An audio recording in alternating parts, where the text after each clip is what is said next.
Hello and welcome to episode 504 of the official EstablishTheRun.com podcast. My name is Adam Levitan. I am one of the co-founders here at ETR, and we're coming off of a I can't face laundry Twitter anymore kind of week. Yes, that's right. Over the last couple weeks, I've sent a few tweets that somehow, some way made their way to actual NFL Twitter, not fantasy Twitter, which is a truly, I think, an incredible place that I love and am honored to be a part of.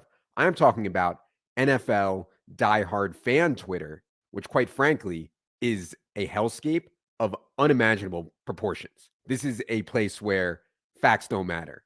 Data doesn't matter. Being civil and respectful doesn't matter. No. All that matters is their team, that their laundry is defended at all costs. Defend the laundry no matter what. So when I say that Sauce Gardner is the no doubt defensive rookie of the year, that is the trigger for NFL fan Twitter to come rushing over and do battle. You fucking idiot. Do you even know who Aiden Hutchinson is? I hope you rot in hell, you ugly motherfucker. Tariq Woolen has 6 interceptions, you clown. You know, and there's so many clown emojis in every response. Of course you say it's Sauce. All you media guys, you only follow the New York and the LA teams. You know, personal insults against me, my family. They're all standard fare when you cross paths with the DOL, the defenders of the laundry. Does it matter that Sauce is literally the best cornerback in the NFL, rookie or not, per Pro Football Focus's grades? Does it matter that Sauce is third among all corners in passer rating when thrown at, behind only J.C. Horn and James Bradbury? Does it matter that Sauce's team is probably the best pass defense in the league? No, that doesn't matter at all. What matters is that Sauce doesn't wear their laundry on Sundays. So they must shit all over him and over anyone who dares say that Hutch and Woolen are awesome, but not defensive rookie of the year. It's the same thing with a J.K. Dobbins tweet I sent last week. The video of Dobbins, dude is just dragging his injured leg on a run. It's so obvious to anyone who's objective. But I get these vile DMs and the most horrific hate exclusively from people with hashtag #RavensFlock and the Ravens record in their Twitter bio.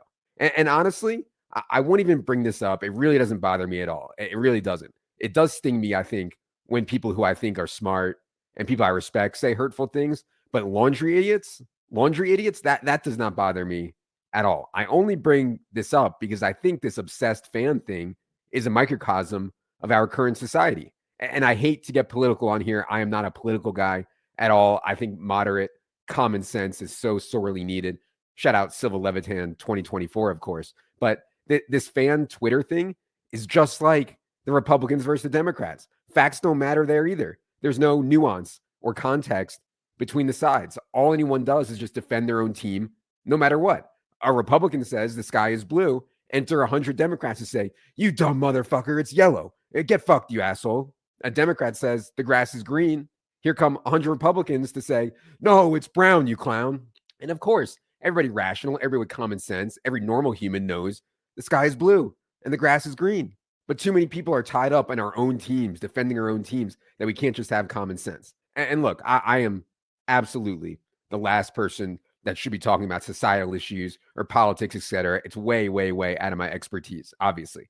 But I do think from being on Twitter for so long and so much that maybe I hope I'm okay to comment here.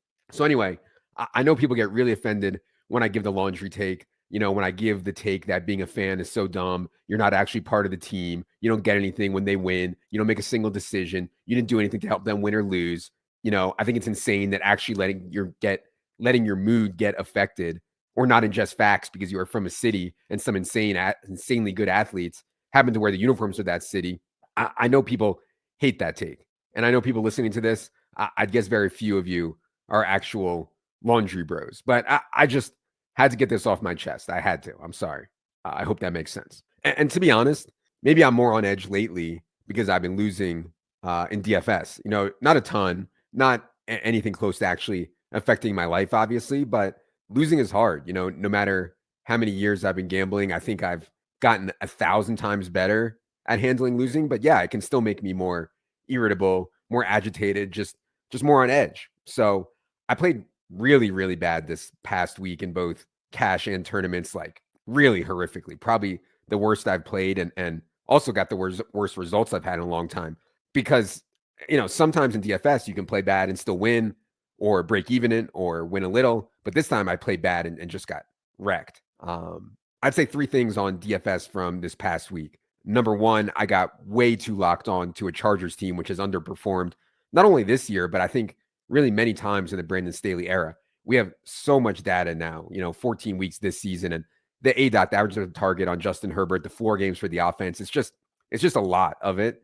And now I get that the spot was unreal for Herbert, but he was only 900 less than a man having one of the most absurd seasons I've seen, given what's around him in Patrick Mahomes. And so that's just way, way, way too close of a gap, that 900. And I blew it, frankly, on not prioritizing Mahomes and cash. Second, speaking of Kansas City, I was way too overconfident in thinking I could predict how a game will go, aka game flow.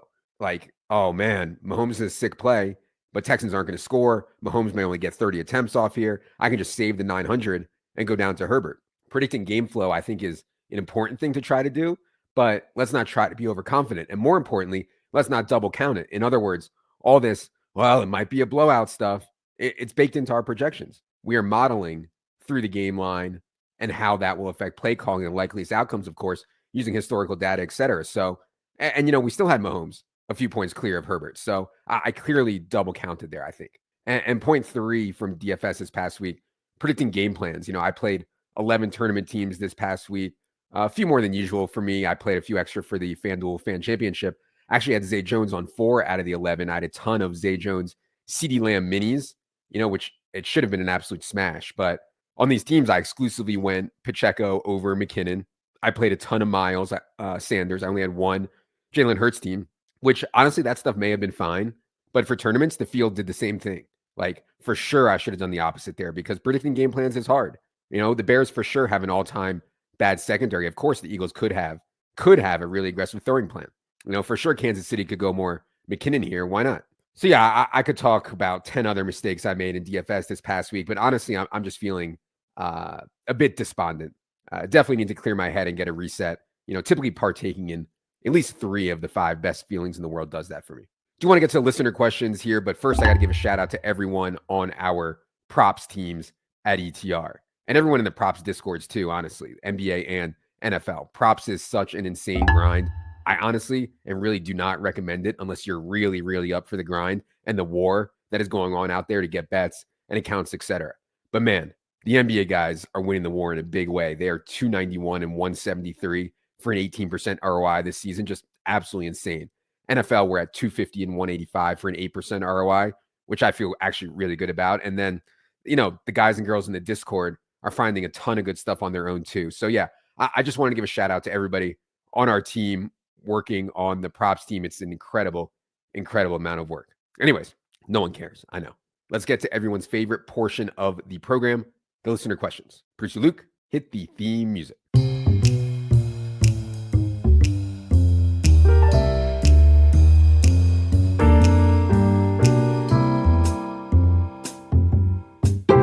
All right. Thanks to everyone for submitting the questions. Going to do 8 today. Question 1 from Best Ball King, Lord of the Underdog Streets for us, Justin Herzig. He says, what are your thoughts on the GTO New Year's Eve strategy? GTO means game theory optimal. So yes, allow me to be the first to wish everyone out there a very happy New Year. Obviously, New Year's Eve is a total shit show. I mean, just absolute zoo out there, total chaos. And clearly, I mean, you guys know me. I'm not too wild of a guy. Even in college, I used to go out on Thursday. I hated going out on Friday or Saturday. After Penn State for about 15 years, we would go have dudes night at a bar on every Tuesday at a bar in Philly. It was so great on Tuesday. The staff is in better spirits. The people out there are in better spirits. They aren't, stiffs that are worried about waking up at 6 a.m. to file their TPS reports.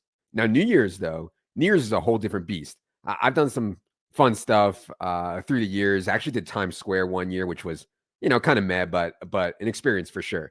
But New Year's Eve is clearly a night that revolves around drinking, right? And I'm not a huge drinker, so it's take it or leave it for me. No big deal, especially now that I have kids, definitely take it or leave it. However, this year is different. We were actually visiting my parents in Florida, and on New Year's, my parents, shout out to them, are actually staying with our kids. So we are kidless for the first time in roughly like 8 years on New Year's Eve. We're going to be near Miami. We're at age 40. I mean, Jesus fucking Christ. I know I already gave my 5 best feelings in the world a couple weeks ago, but this has to be number 6. I mean, this is just insanity. Now, of course, the first instinct is to just go to dinner, watch the ball drop, do some weak ass shit like that. And of course, normally that would be my play. But no, that's not how I'm playing this spot this year. This is a unique opportunity. I don't think most people out there really understand. Anyways, in this unique opportunity, we're going fucking big. We are going to pop bottles at the club. We're getting tables. We're going for it, right? We're just cold 4-betting the turn all in with total air. I just think it's a special spot that we never get. The sim runners, they haven't studied it enough to know what's right. So will I be outrageously uncomfortable? Yes. Do I hate loud music? Yes. Do I love to dance? Not really.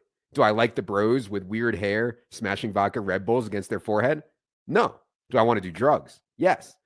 Honestly, though, I'm not really sure what to expect. I think I've been to a club maybe 2 or 3 times in my entire life. Spent most of the time while I was there smoking cigs in the corner by myself, not because I smoke cigs. I actually hate cigs, but I was just so uncomfortable. It was something to do. So we'll see, man. We'll see. But I'm glad we're at least going for it. We're not just check folding. So yeah, we'll see.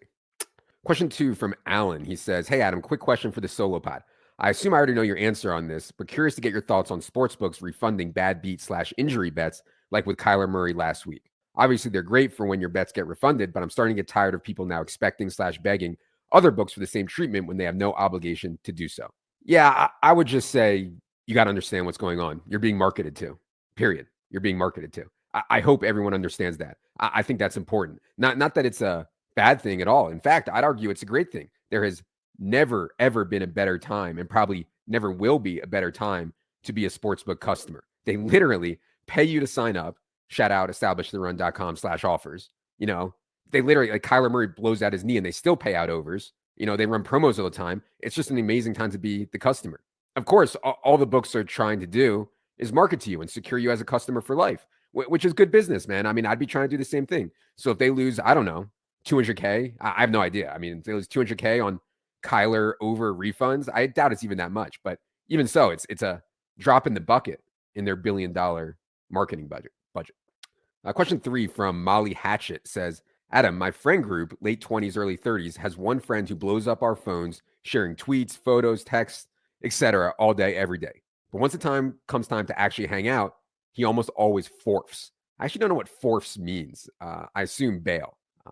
Anyway, we don't think it's him. We think it's his wife that has him by the balls. This past weekend, we had all planned to go see a concert together, and just a few hours before the concert, his wife is suddenly not feeling well and needs him to stay home.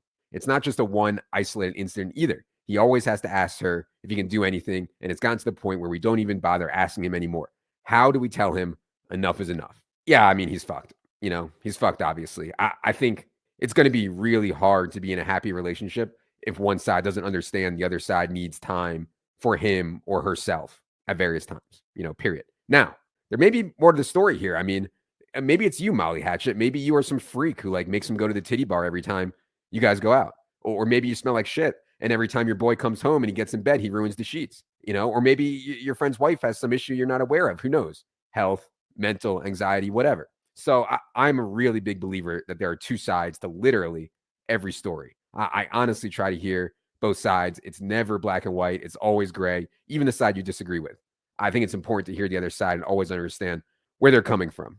And so in that spirit, and in the spirit of honesty is the best policy, I'd probably just ask straight up what's going on. You can ask your buddy or his wife. I'd be curious what they say.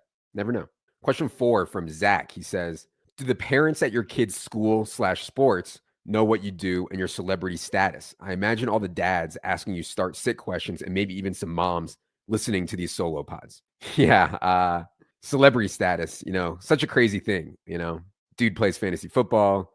Dude talks about fantasy football. Dude writes articles about fantasy football. Dude tells sex jokes on the internet. Boom, celebrity. I mean, Sim is so broken. Jesus. As for the question from Zach, I'm not really sure. I've definitely come across a few teachers, coaches, some of my kids' friends, dads who listen or subscribe, which is cool. My kids love it. They think it's so awesome when someone recognizes me while we're out, "Oh, daddy's famous," type shit.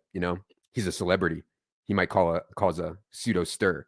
But as for Zach's last part of the question, I wanted to focus on here. He says, maybe even some of the moms listening to these solo pods. Zach, I looked at your Twitter feed. You seem like a smart guy. My own fucking wife, who is a mom, does not listen to this shit. If there are actually any moms out there listening, I want to hear from you. That would actually buoy my spirits. Let me know it's not just team no sex Excel virgins consuming this very professional content. So we'll see there. Question 5 from DFS Sniper. He says, how often should we be withdrawing after wins? And at what point should we stop scaling to higher buy-in contests and just be happy to play with house money? It's a bankroll management question. And I think a tough aspect of bankroll management is actually knowing what your bankroll is, right? Like you could say, hey, I'm setting aside X dollars and that's gonna be my bankroll. But everyone knows that's bullshit and no one sticks to that, right? If you bust your roll, your quote unquote dedicated gambling bankroll, but still have a lot of money in the bank, you're not gonna put a few more hundred on. So I think a better way to think about it is figure out your life roll. And what I mean by life roll is literally how much liquid money you have access to. And then find a percentage of that life roll that works for you for gambling. So let's say your life roll is, I don't know, 10K. You have 10K liquid. Maybe say you want to have 1% of your life roll in play for DFS each week. That's $100. Now you win a tournament. You have 15K liquid to your name. Don't change that 1% number now. So you have a 150 in play each week. Now let's say you're at work and your boss is the man, you get a bonus. You know, that has nothing to do with gambling, but it does affect your life roll. Now you have 20K liquid. Okay, now 1% is 200 a week for DFS. So you can always be withdrawing if you want, you know, to be around the number that you want to play each week. I just think something everyone wishes, including myself, obviously, did better during the boom cycle we just came out of in the financial markets was just balancing like, hey, I want a 5% allocation to crypto. Well, when it 10Xs in a few months, that suddenly turns into 50% of your life roll is crypto. You know, we should be rebalancing to get it back down to 5%. But it's hard, obviously. You know, I didn't do it. I'm buried, but I learned a lot. So anyway, I'm not sure I answered that question well, but I hope that helps, Sniper. Question 6 from Kellen Craig. He says, you genuinely seem happier now that you have moved from the East Coast. I assume that's some combination of better weather, more activities, and easier access to weed and fully baked orgasms. Are you worried any or all of this will get old and you will want to move back? Yeah, so I've have had a severe case of grass is always greener, you know, like my whole life. Colorado is truly an amazing place. The people here, the culture, the weather, outdoor activities, it's really awesome. We are so glad to be here. But of course, we're going to get tired of it. It's like that old saying. And I think the old saying is something like, and, you know, please don't cancel me. I'm just repeating a quote here. But the old saying is like, show me the most beautiful girl in the world, and I'll show you a guy who's tired of fucking her, right?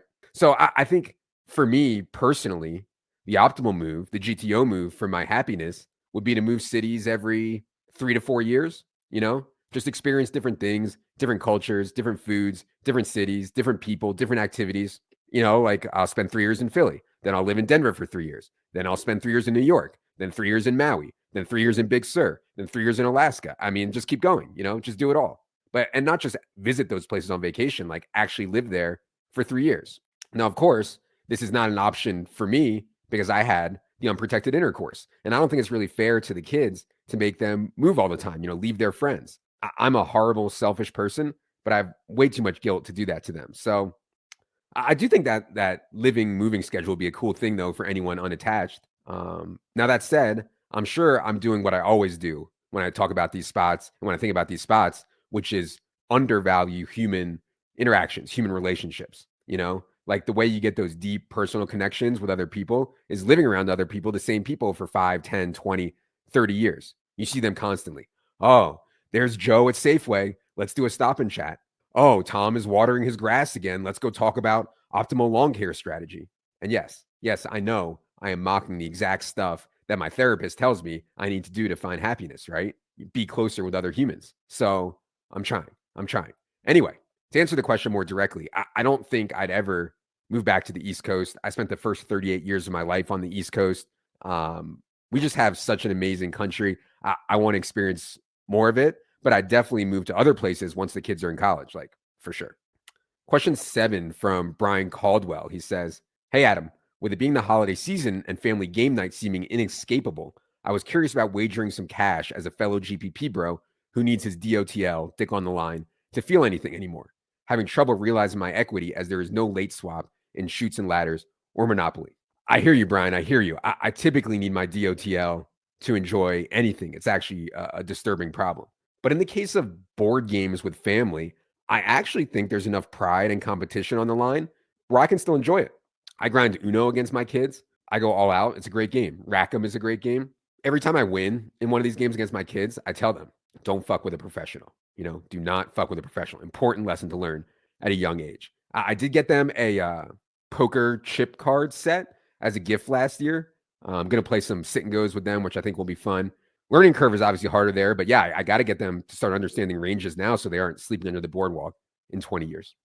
All right, question 8, last question we're going to do today comes from Taylor Smith. He says, you have always said you plan on dying with $0 to your name. Do you plan on leaving anything to the wife, kids, anyone else? How do you actually see yourself with zero on your deathbed? Yeah, Tyler, I'm pretty adamant about this, man. And maybe I'll change my mind when I'm older, but I just don't think handouts are ever, ever, ever right in anything. Not from the government, not from your family, not from your friends, never.